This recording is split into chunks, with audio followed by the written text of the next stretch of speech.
امریکہ اور ایران کے درمیان مذاکرات پاکستان اسلام آباد میں ہوں گے۔ اس کے لیے کچھ تفصیلات آ گئی ہیں، کچھ چیزیں جو ہیں انہیں خفیہ رکھا گیا ہے اور سیکیورٹی کے زبردست انتظامات اسلام آباد میں کیے جا رہے ہیں۔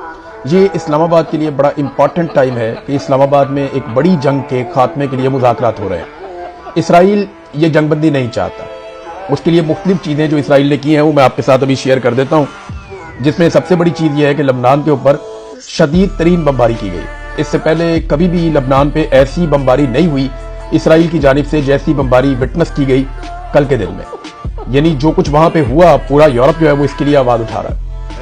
اچھا، مجھے ایک چیز اور بھی حیرت ہو رہی تھی کہ جو مسلمان ممالک یا دنیا کے وہ ممالک جو امریکی اڈوں پہ ایران کے اٹیک پہ آواز اٹھاتے تھے، پاکستان بھی ان میں شامل تھا، اقوام متحدہ میں اس پہ قرارداد بھی آ گئی کہ عرب ممالک میں اکا دکا شہادتیں ہوئی ہیں وہاں پہ، لیکن جب امریکی اڈوں پہ اٹیک کیا ایران نے تو پوری دنیا میں رولا پڑ گیا تھا۔ لیکن اتنا رولا اس وقت نہیں پڑا جب لبنان کے اندر اسرائیل نے شدید ترین بمباری کر دی۔